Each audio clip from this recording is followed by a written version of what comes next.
Hey guys, it's your girl Ashley Kirkwood with the Speak Your Way to Cash podcast, where we teach you how to start at the top of the speaking market instead of working your way up from the bottom. During this show, you will hear solo episodes from me, where I'll show you how I have landed and negotiated 5- and 6-figure speaking contracts and licensing deals. You'll also hear from our amazing guests who have grown enormous speaking businesses by utilizing sales and marketing principles that work. If you want to grow your speaking business, listen to this podcast, and then afterwards, head on over to ashleynicolekirkwood.shop and grab my book, Speak Your Way to Cash, How to Start at the Top of the Speaking Market instead of working your way up from the bottom. Ready to dive in? Let's go.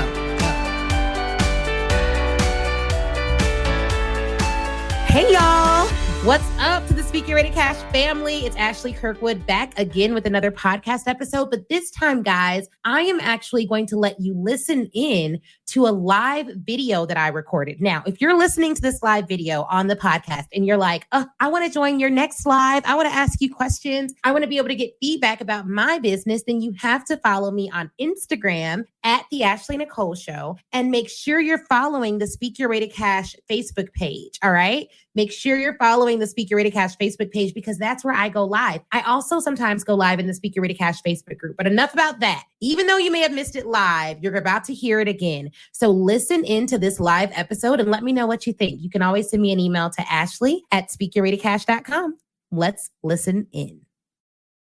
Hello. So excited to be here with you all today. My name is Ashley Kirkwood. I'm the host of the Speak Your Way to Cash podcast, also the founder of a company called Speak Your Way to Cash, where we help speakers, authors, entrepreneurs, and experts land 5- and 6-figure corporate speaking contracts. That is really where we like to focus, where we like to play in the marketplace. And what makes us unique and different is that we really focus on those larger contracts. So I got a question in from one of you, because as you all know, we've been going live for the last few days talking about, someone's like, I didn't know you sing too. Talking about how to land corporate contracts and some of the biggest issues you all have had in landing corporate or collegiate contracts. And I got a question in, it wasn't even phrased like a question. One of y'all wrote in, they just don't like my prices. Okay. Like they ain't playing with my prices at all. And so I want to talk about what to do when you get pricing objections, And I'm excited to have this discussion. It'll be a short one because there are a couple of things that I want you guys to consider about pricing objections. So number one, before you ever talk about price, you need your client to buy into the value. Before you ever, if you're taking notes, that would be point one. Before you ever talk about price, you have to make sure they bought into the value. And what that looks like is ensuring that you are really doing a great job of explaining to your ideal customers the value that you provide in the marketplace. So you want to make sure that you are explaining the value that you provide in the marketplace. And you want to make sure that they're bought into the value of your offer before you present your offer. A big mistake that I see is people talking about their offer before they've gotten buy-in on the value. So we're in a place right now where we've onboarded a few different sales professionals over the years. I've trained sales professionals. I've worked in inside sales. I've done all the things as it relates to inside sales. And a big mistake that I saw with people who were struggling to make sales, struggling to connect with customers, is they talked way too much about the offer without first getting the person on the phone to buy into the value. So for instance, if I am in the market for a brand new car and the sales rep at the car lot is trying to sell me an SUV, I don't need no SUV. I'm not in the market for an SUV. I want a car. So it doesn't really matter how great, how skilled, how amazing, how Picasso or Houdini this dude is. He's selling me on a product that I don't see any value in. So it doesn't really matter what the price is. Whatever it is too high. So first, did you get them to buy in to the value of your offer before presenting the offer? That's number one. Number two, and that could go with like prospecting and pitching. Are you targeting the right people? Which is why in the Pitch Your Way to Cash challenge, y'all, we start with who do you pitch? Who are you pitching? Who are you looking to sell to? And making sure that you're targeting the right people. That's a really important piece of this. Like you want to make sure that you're targeting people who find value in it. We sell to people who want to get paid to speak. If you have zero desire to get paid to speak, it don't matter how amazing I am at sales. You're just not interested in that. You see what I'm saying? So that's number one, if they bought into the value. Number two, how far off are y'all on price? And is what you're selling something that is negotiable, like you have some wiggle room on the pricing? Something to note is when you're selling speaking services and speaking packages and all of that, there are times where we may negotiate with the end user, with the organization, to decrease our services to meet their budget. Now, note, I said that if we're going to negotiate, we're going to take something away. We're not going to negotiate against ourselves and allow them to keep all of the things while also reducing the price. That's not how it works. But maybe there's a way for us to reduce our services and take something away. In the coaching space, that's really not as much of an option for me. Like, I'm not haggling on the price. The price is the price. There may be a fast action bonus right now. If you want to come to our Speak Your Way to Cash live event and you get your ticket before the end of this month, you will get a special rate because you're in early bird pricing. So that's a way you can get a particular discount. But if someone comes to me and they're like, Ashley, I don't know, I don't have the $2,500 or the $3,000 to come to Speak Your Way to Cash live. I got $500. What can I get? Not a seat at this event. You could maybe get my book. You know, my book is less than that. You could buy a VIP seat at the Pitch Your Way to Cash Challenge. Like, that's within that range. But the event, nah, because every single person in that room paid to be there. And a reason why we keep our event prices the way they are, a reason why everyone in our event room paid to be there, is because it's only fair to those who are attending. How would you feel if you went to an event, you paid 10 grand to get in the room? Everyone else there, though, paid $1. No, because if you're like me, you pay to go to events where they have a $10,000 ticket or a $20,000 ticket or a $30,000 ticket, not just because of whoever is hosting the event, but because it qualifies those folks who are in the room too. So there's some value to everyone there being invested because it also raises the caliber of conversations you get to have with the other people who are attending. So people who come in our events, they pay to be there. That ensures that our attendees are networking with folks who understand the power of investment. There is a totally different conversation in a room where everybody is free 99 in it than there are in rooms that I've paid good money to be a part of. I could tell y'all, because I've paid tens of thousands of dollars to be in rooms. And I can guarantee you that the conversations I have with those folks is very different. I've paid $50,000, $60,000 to be in a particular room. We're going to an event in September. We paid 55 grand to make sure we were in that room. So when I go, I already know those businesses are generating revenue. Those businesses likely have teams. Those businesses that are represented that paid that investment to be there, they can teach me a thing or two. About a thing or two. You know what I'm saying? So like, I like paying to get inside rooms because typically it's a barrier to entry and it means that not everyone will be there. And that's a good thing for you because in the entrepreneurship world, in our space, there are so many events you can go to, rooms you can go to, things you can do. And when it's free, it's haphazard. When you pay, you really are paying to be in that room. So short detour to say that is why we, some rooms that we host, you have to pay to get into. Here's another thing though, you all. So you want to figure out, number one, the first thing is like, did you communicate the value? The second thing is like, how far off are you on price? And is there room to negotiate or not? Some things that you offer, you may have negotiation potential. Other things that you offer may be non-negotiable. You should figure that out at the outset. But I want you all to start thinking about the rooms that you invest to be in as like a red rope. Like, I want you all to start thinking about the rooms that you personally invest to be in. If there's a free ticket and there's a VIP ticket, don't be so attracted to free. Now, here's the thing. Some of you all can literally close your ears on this. If you are someone who wants to attract free clients to your business, who wants to give away all of your services, then you should stay attracted to free. You should stay looking for free, cheap, and fly away. Like, that's what you should do. But if you're someone who's like, nope, I want to be a premium brand, then you should become a premium consumer. And you should look for ways to be in VIP rooms. You should look for ways to invest so that you understand what people who invest think, feel, and do, and so that you can get around more people who invest, because those folks are going to be way better at referring you business than people who are doing all the things for free. Okay. So I just want y'all to think about that. Okay. Now, the third thing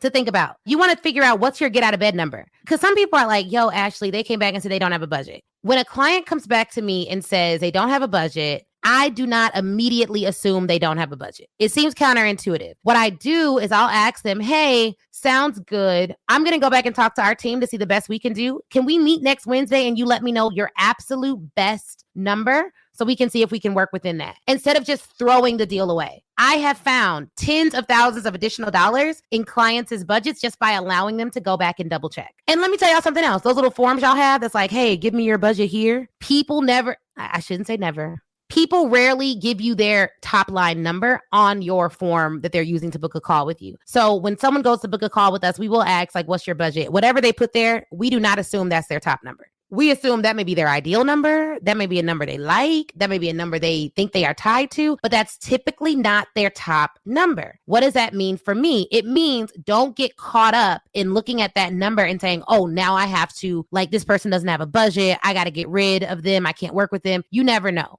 You absolutely never know. We had a client who was like, they didn't have any money. I was like, well, I'm gonna raise 15 grand. They were like, we could do 12. I was like, it was like 10 minutes, y'all. It was all of 10 minutes. They found $12,000 in 10 minutes time.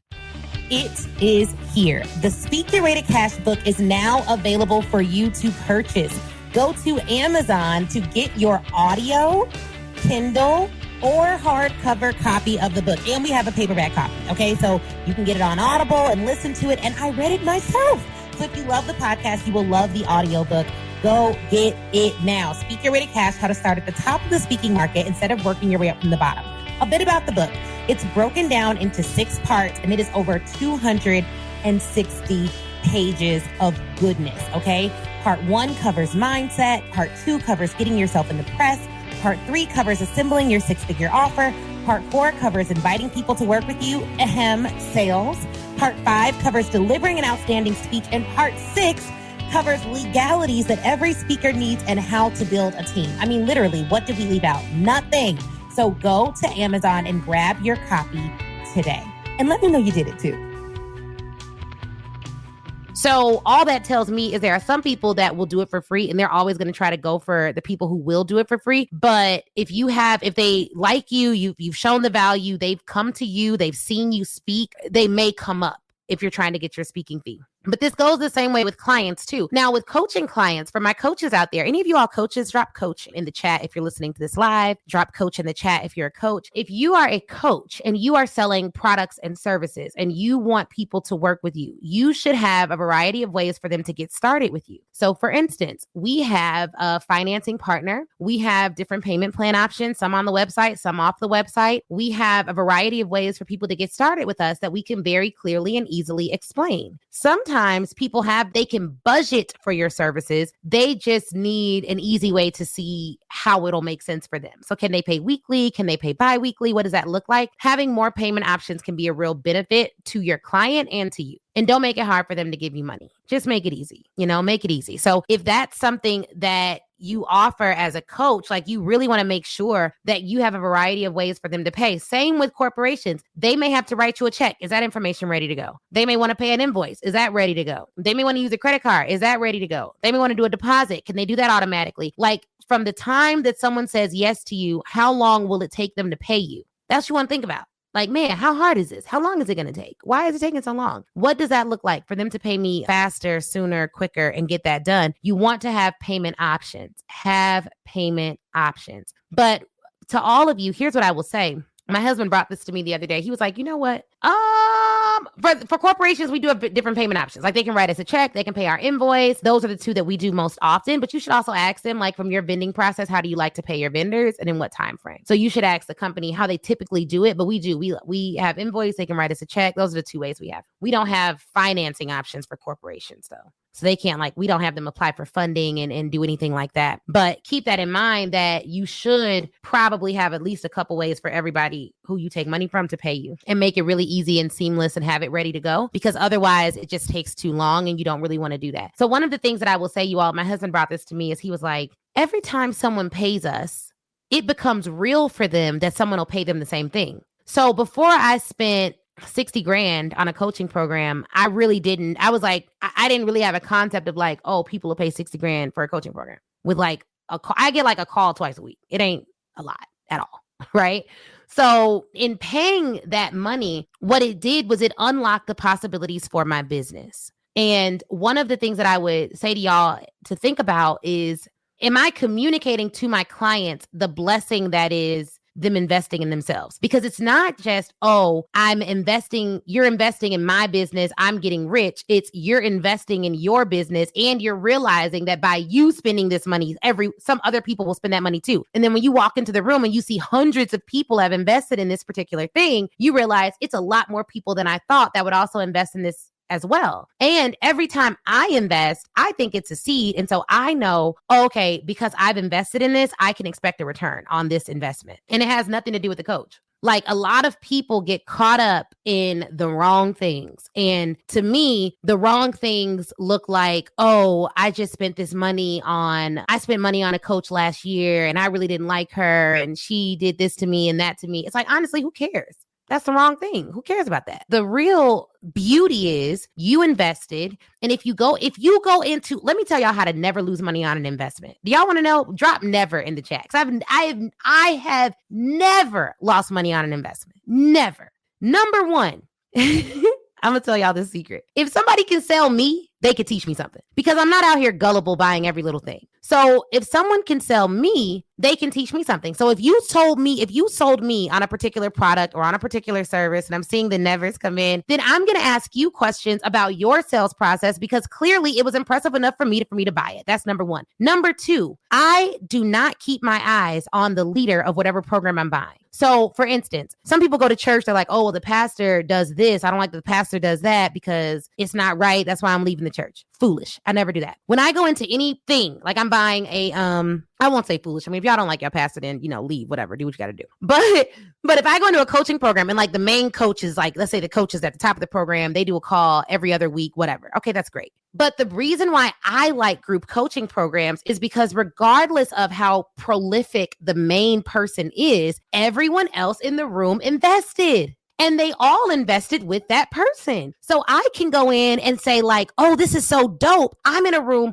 with hundreds of other investors. Let me find out everything I can about the commonalities. Let me find out everything I can about why they invested. Let me find out everything I can about what impresses them about the particular program that we're in. Is there anything that they would love to see different? Is there anything that they've like it is like being in a world of market research, literally. So I never lose. And if I can walk out with 2 or 3 new homies, then I really ain't lost because relationships have the potential to pay off for a lifetime. So when you go into these programs that you've invested in, these events that you're investing in, these challenges that you're investing in, don't just look at the leader. Don't just look at, oh, it's Ashley's program. We have to get close to Ashley. No, I mean, sure, you could get close to me. No big deal. But you're going to do even better getting close to the hundreds of other people coming to Speak Your Way to Cash Live because there's more people. There's more opportunities to collaborate. There's more opportunities for knowledge to be learned. The community is the vibe. The community is the cheat code. And so I go into all these programs and I don't care if that coach were to backflip off a wall and not do anything. If I can go in and I'm able to meet all these incredible people who've also invested at a high level, my life will be better for it. I've had 2 or 3 conversations today directly tied to different communities that I've invested in. Some tied to the Speak Your Way to Cash community as well, just because we have a whole community. Whenever one of my clients, my corporate clients or my speaking clients wants to do something with me and I can't do it or the date isn't good, I don't just let the client go. I immediately refer them to someone in my mastermind or someone in our community or someone in our academy, like immediately. It's not even a thought. So you can't really lose if you look at the other people in the community. Some of you all didn't like college. Now, let's talk about it for a little minute. Some of y'all didn't like college. You're like, oh, my college experience wasn't great, blah, blah, blah. Why did I go? This is so dumb. You want to know why you think that? Because you haven't tapped into your community. College is the best thing ever. I went to college at the University of Illinois. I went to law school at Northwestern. Both of them are Big Ten schools, both great schools. Northwestern's like the top 10 law school in the world. Ain't no way I'm going to Northwestern and not leveraging the community. My first year in business, I sent out all of these messages to people who were directors of HR who went to Northwestern, not just the law school, the undergrad or the master's degree program. And I asked all of them to do market research with me so that I could figure out how to price my corporate offers. I booked 20 calls off the strength of the relationship because of the community of Northwestern. I did the same thing for the University of Illinois when I wanted to change my offer and switch things up. Like literally, you have to be the type of person who I feel like I made a determination that I'm going to be the type of person who wins. Okay. So anyways, y'all, I gotta go, but I want you all to sign up for the Pitch Your Way to Cash challenge at pitchyourwaytocash.com. Literally go to pitchyourwaytocash.com, apply to attend the challenge. And when you get there, what I want you to do is apply to attend the challenge. And once you get there, I want you to select the platinum ticket so we can do a platinum Q&A together during the challenge. Get the platinum ticket. Do not get the free ticket. We just talked about it. When you get the VIP ticket, you're actually in a whole different room than those those folks who get the free ticket and have to join via the Facebook group. We have a whole VIP Zoom room that we'll all be in together. So I will see y'all there. I'm excited about working with so many of you in the Pitch Your Way to Cash Challenge. It will change your life. We'll talk about who to pitch to that actually has a budget, so you won't have to deal with some of the pain points that we touched on today. But I will check y'all out in the challenge, and I'll see y'all soon. All right, wasn't that interview amazing? If you're anything like me, you have pages full of notes. But here's the thing. Before you head out, I want you to go to facebook.com and join the Speak Your Way to Cash Facebook group. That is where I am. That's where a ton of other speakers are, a ton of other people who listen to the show. We all congregate there and chat. And it's 100% free. Now, if you're ready to take your speaking career to the next level, I have 2 ways for you to do that. One, you can go to ashleynicolekirkwood.com/SYWTC live replay and pick up the live replay. That training is 7 modules, chock full of information. It's crazy. Go over there, read all about it. Or if you want a more personal experience, you already know that you want to be a speaker. You're ready to fully commit and you want someone to walk you through it and save you tons of time Googling and doing it on your own, then book a VIP day with me. You can go to ashleynicolekirkwood.com, scroll down until you see the VIP day section and get more information on that there. All right. Thank you guys again for watching. Please do not forget to leave us a review. That is how we keep this train rolling and get some of the best speakers in the world to get on this show. So please, please, please leave a review. Shoot me a message on Facebook or Instagram, and Facebook in the Speak Your Way to Cash group, Instagram at the Ashley Nicole Show. And I'd be more than happy to chat with you and say hi. All right, y'all have an awesome, awesome day.